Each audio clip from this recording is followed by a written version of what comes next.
Salut à tous, bienvenue sur ma chaîne, merci de me retrouver. Aujourd'hui, je vais faire cette vidéo en deux parties. En deux parties, pourquoi pour ceux et celles qui ont vu la vidéo précédente, vous comprendrez mieux, mais je vais malgré tout expliquer la raison. En fait, je suis donc auteur, mais pas que. J'ai une autre passion, qui est ce qu'on appelle le modelage, ce que j'appelle le modelage, mais qui en fait est un peu plus que ça. Et ce sera donc le sujet de la seconde partie de cette vidéo. Donc je vous invite à aller au bout de celle-ci, avec des petites présentations, des petites explications. Et pour ceux qui s'interrogent, je les invite à aller voir la vidéo précédente, et vous comprendrez mieux. Donc si vous êtes prêts, on commence cette première partie avec ma vie d'auteur. On y va. Dans un premier temps, je tiens à vous rassurer, si on peut dire, mais moi ça m'a rassuré. Oui, c'est bon, je suis reparti, j'ai rattaqué mes écrits, j'ai la niaque, comme on dit.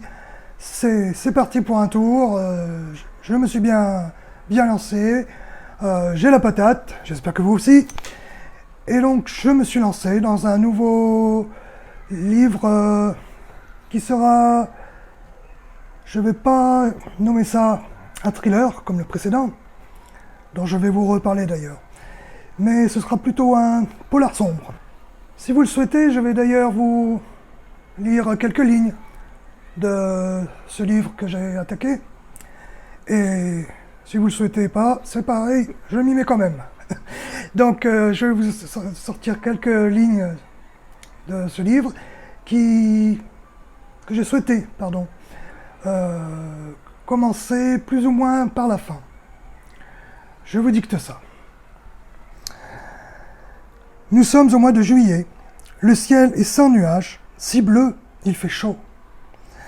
Olivio est assis sur un banc, un sandwich à la main, son sac à dos marron, rempli du strict nécessaire, posé à ses pieds. Celui-ci porte des taches de sang indélébiles sur la poche avant, dont il ne s'est pas soucié. Est-ce le sien, celui d'un animal ou d'une personne?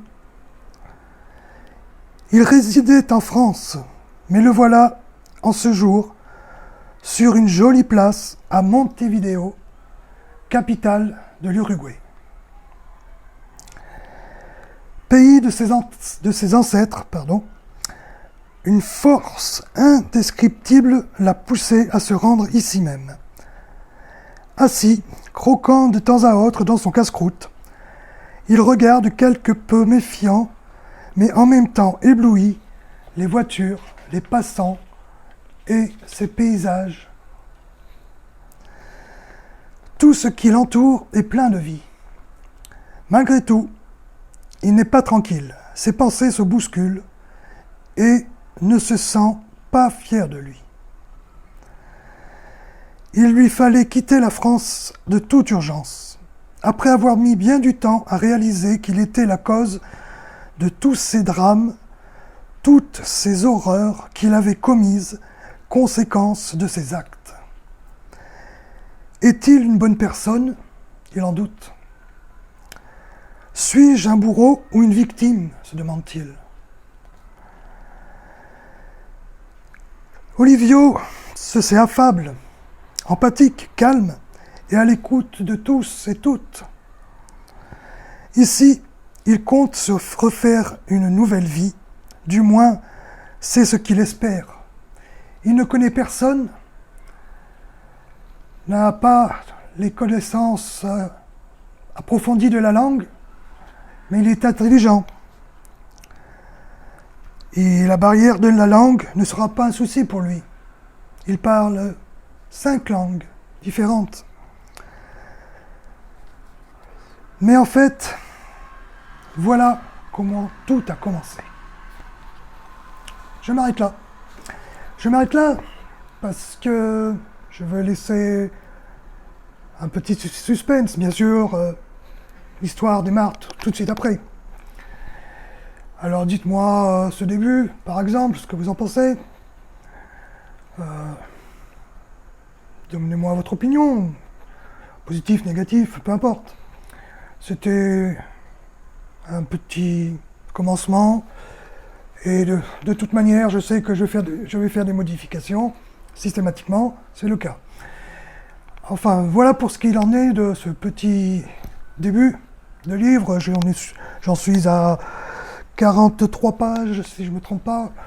Donc, manuscrite, bien sûr, je fais toujours ça. Je taque toujours mes livres de façon manuscrite. Restons encore un peu dans le thème de l'écriture. Je souhaitais vous dire une chose très importante. Surtout, ne lâchez rien. Moi-même, je me suis accroché. Je me suis donné beaucoup. Et j'en récolte aujourd'hui les fruits. Je vous explique exactement ce qu'il en est. Il ne faut pas hésiter, mais oser. Moi-même, j'ai mis du temps à me décider. Une fois mon livre terminé, j'ai hésité entre m'auto-éditer, trouver une maison d'édition. J'avais trois chemins qui s'ouvraient à moi. Et j'ai décidé d'oser, comme je le disais. J'ai envoyé mon manuscrit à une maison d'édition. Il y a maintenant de cela pas loin d'un mois. Et il s'avère que celle-ci m'a répondu au bout de 3 semaines, 15 jours, 3 semaines. Elle m'a répondu par le biais d'un premier mail, me confirmant que la maison était intéressée, qu'elle me classifiait dans un thème particulier dans leur catégorie. C'était positif, j'étais content qu'on porte de l'intérêt à mon livre. Mais je ne souhaitais pas non plus m'emballer. Il faut garder les pieds sur terre, la tête froide. Un livre peut intéresser, mais tout de suite, il ne faut pas sauter au plafond. Comme on dit, le soufflet peut très vite retomber. Et la déception peut être d'autant plus forte. Donc, j'ai laissé passer ce temps. Puis, un second mail m'est venu avec une confirmation et avec une certaine... comment dire, pas un certain appui, mais une conviction que la maison était réellement intéressée par mon livre. Avec derrière ce dit mail, et ben derrière celui-ci, en pièce jointe, j'avais un contrat. Alors là déjà, c'était vraiment du concret.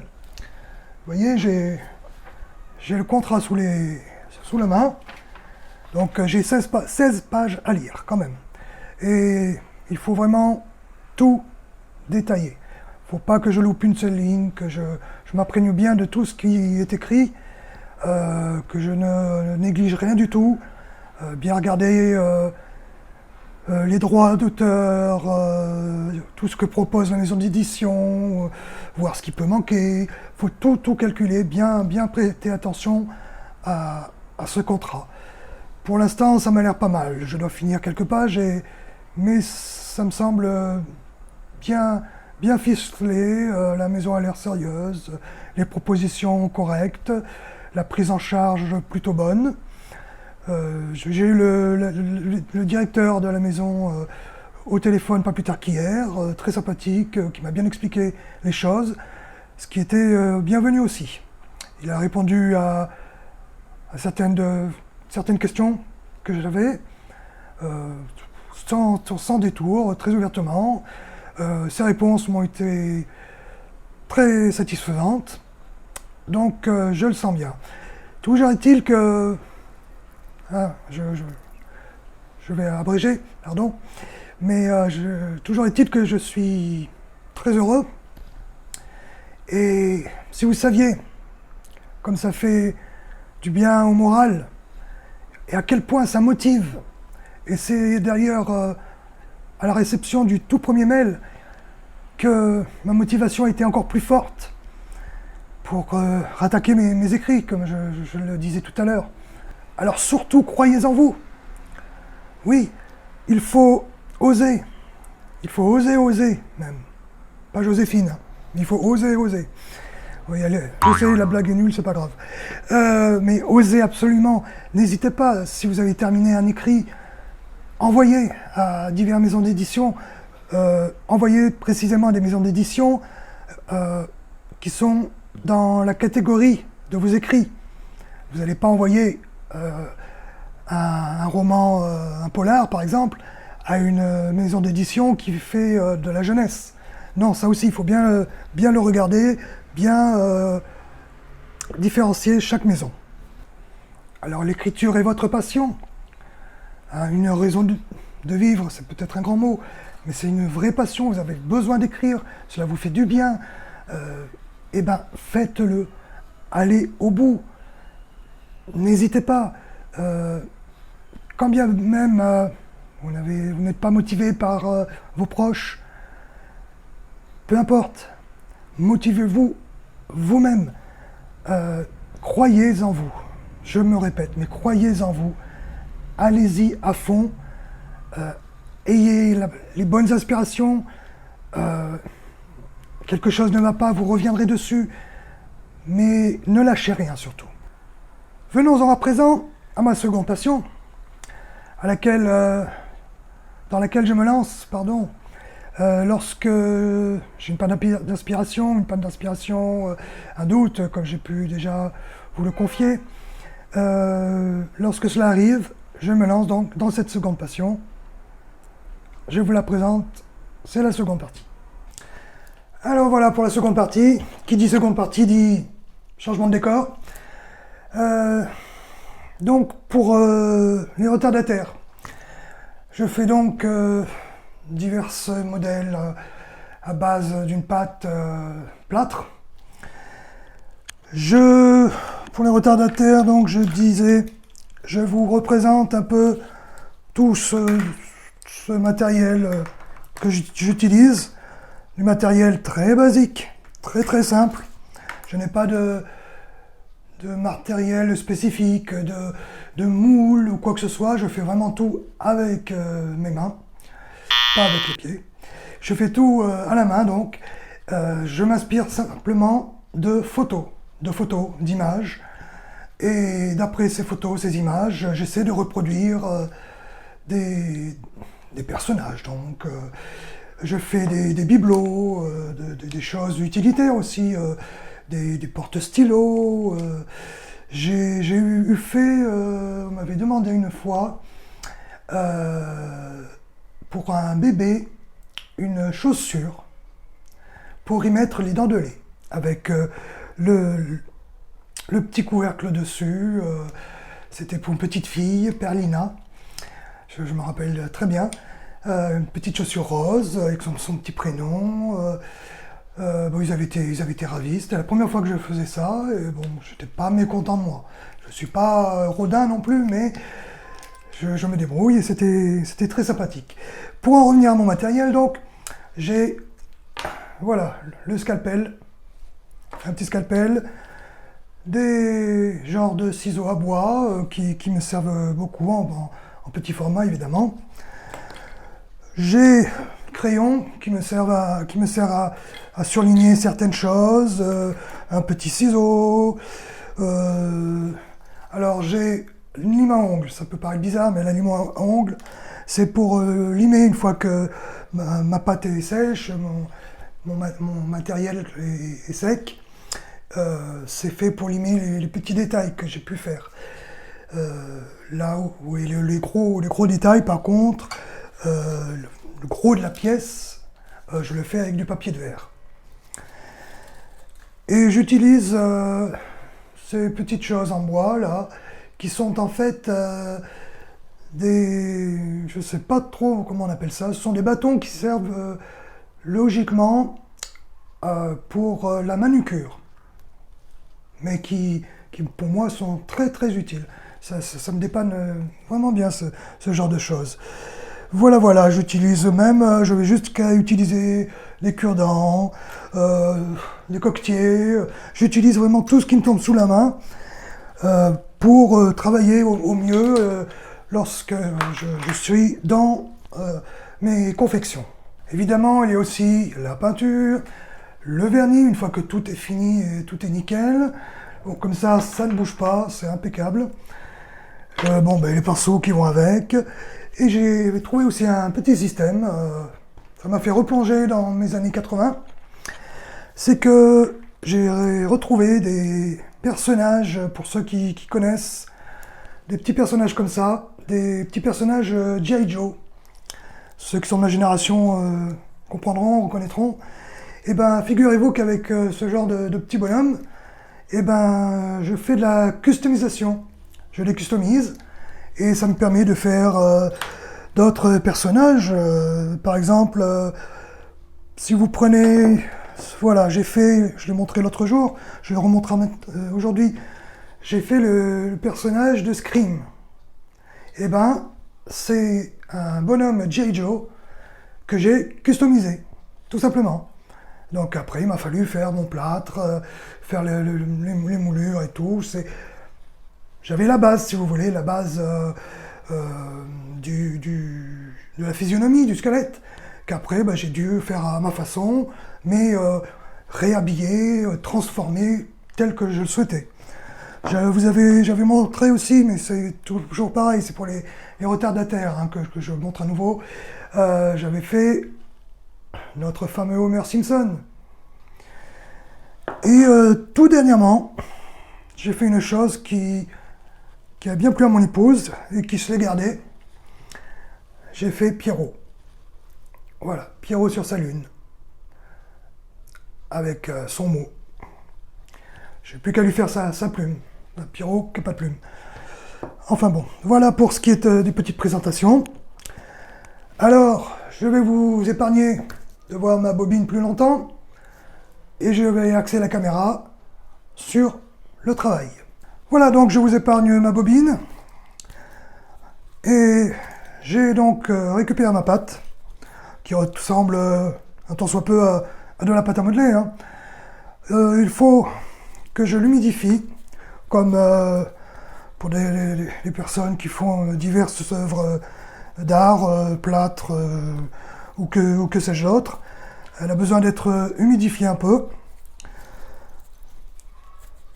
Et par exemple, je vous parlais tout à l'heure de chaussures que j'avais faites. Et allons-y, c'est parti.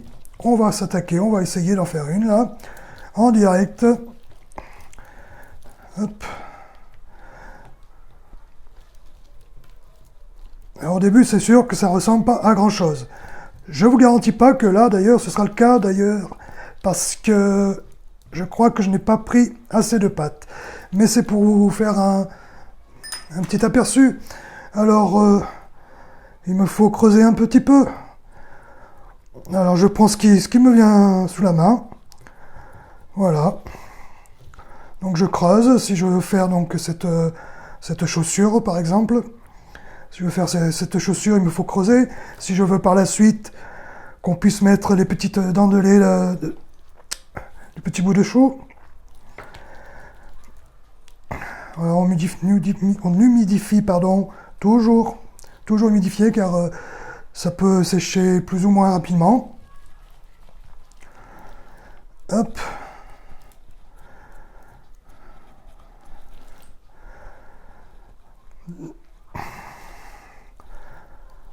Donc là, pour l'instant, ça ressemble plus à une bagnole, par exemple, mais le but est de faire une chaussure, vous voyez.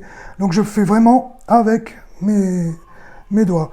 Mais comme je le disais tout à l'heure, je n'ai pas pris assez de pâte, donc ça va m'être très difficile de pouvoir vous faire la chaussure correctement. C'est juste histoire de vous donner un aperçu, en fait. Vous avez l'aperçu de comment faire, de quelle façon je m'y prends du moins. Et c'est vraiment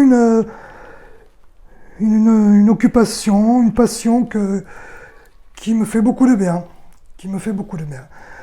Je vais m'arrêter là pour ce qui est de la chaussure. Comme je disais, je vais manquer de pattes, mais vous voyez à peu près de quelle façon je dois faire. Si vous le souhaitez, dites-le moi, et pour la prochaine fois, je vous en ferai une vraiment impeccable. Maintenant, je peux vous faire autre chose. Donc toujours pareil, on humidifie la pâte. Après, j'utilise le scalpel ou autre outil. Une fois que c'est tout fini, je passe au ponçage, aux petites finitions, car lorsque la pâte est sèche, on peut finir certains points de notre personnage, de ce que l'on a fait. On peut le faire plus délicatement une fois que c'est sec.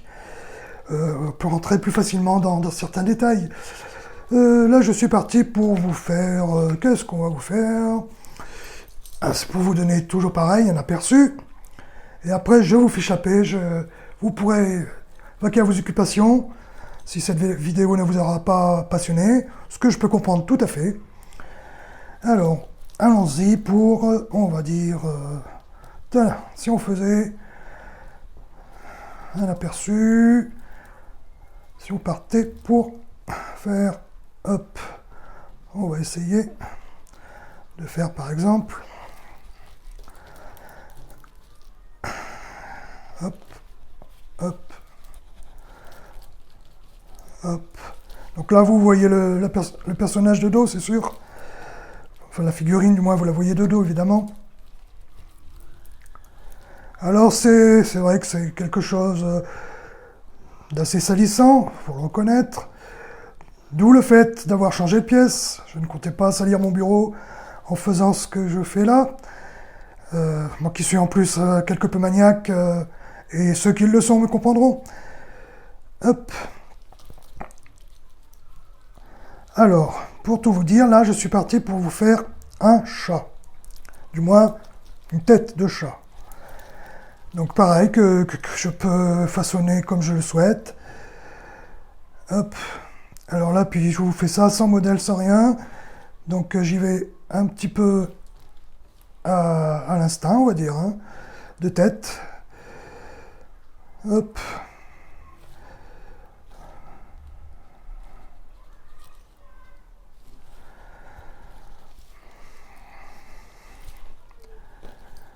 Alors, il faut bien penser que les chats ont vraiment un visage particulier. Il faut bien leur faire leur museau, pardon, de façon spéciale. Car ils ont un museau quand même plat. Enfin, vous savez à quoi ressemble un chat, je ne vais pas vous non plus. Alors, ce qui est dingue, c'est que bon, je me débrouille pas trop mal.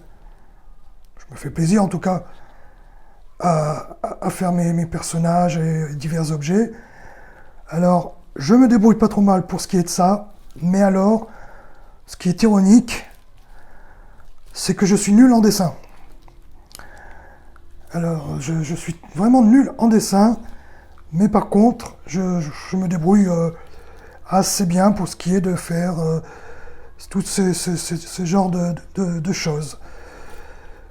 Donc, je vais vous épargner la suite, mais vous avez déjà un aperçu de ce que peut être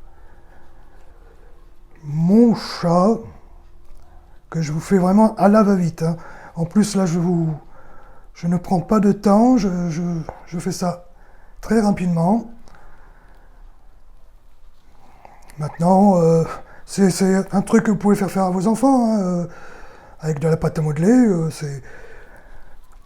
Surtout, quelquefois, les enfants sont beaucoup plus doués que les adultes. Il y en a. Alors voilà, brièvement, ce que ça donne, le chat. Mais vraiment, comme je le disais, à toute vitesse.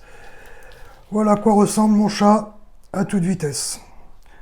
Mais bon, il faut voir à étaler un petit peu plus les pommettes. Voilà. On étale un peu plus les pommettes. On les creuse pour lui faire des joues assez rondes.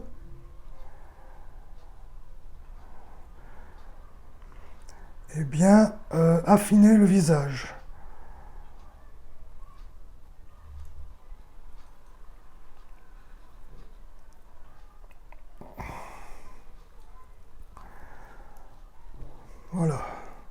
On est déjà un petit peu plus, bon et encore, on se rend pas bien compte, Mais comme vous avez vu que j'ai fait ça vraiment à la va-vite, hein, il y a les oreilles qu'il faudrait arrondir par exemple, elles sont trop pointues.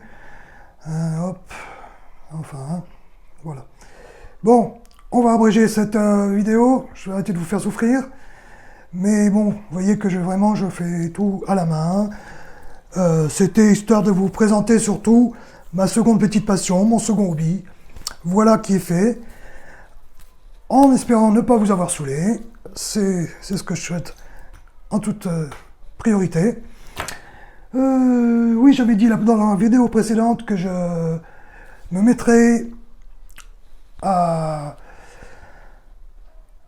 vous présenter d'autres figurines que j'ai en tête. Car oui, j'avais en tête de vous présenter d'autres figurines que je souhaitais attaquer. Moi qui adore les films d'horreur, avec certains personnages, hein, comme Jason et compagnie. Hein. Mais je n'ai pas eu le temps. Je n'ai vraiment pas eu le temps. Là, je me suis vraiment plus concentré dans mes écrits. À côté de ça, donc j'ai eu la maison d'édition qui m'a pris un peu de temps, épluché un petit peu tout.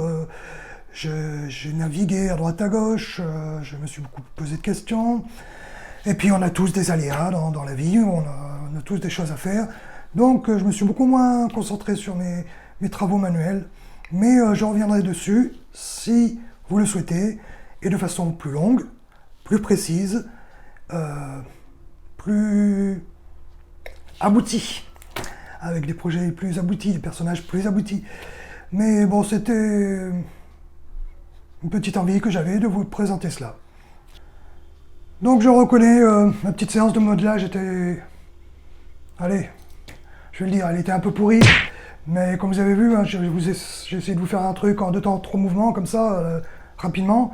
Alors que je mets beaucoup plus de temps, je suis quelque peu perfectionniste dans ce genre de travail.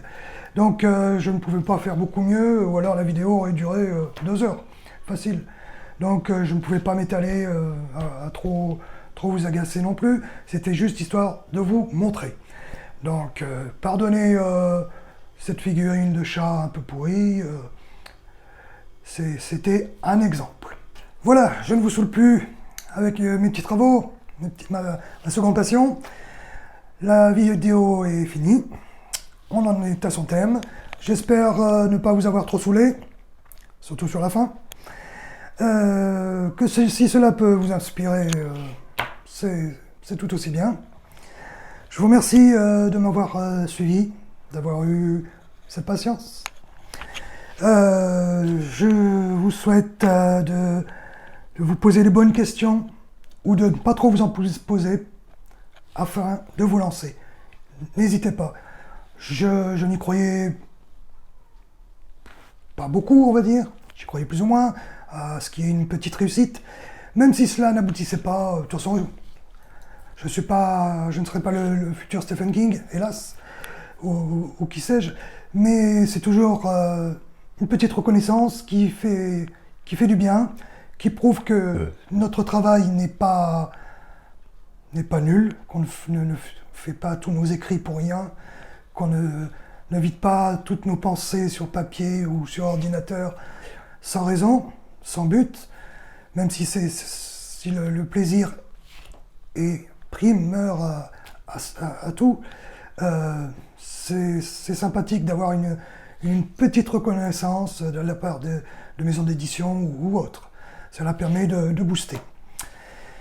Alors, si cette vidéo vous a plu, pensez à liker, à vous abonner pour les futures ou pour voir les précédentes, certaines qui vous ont plu. Si on voit au tout début de mes vidéos, j'ai commencé par vous parler de l'épilepsie, de mon épilepsie, moi qui le suis depuis plus de 35 ans.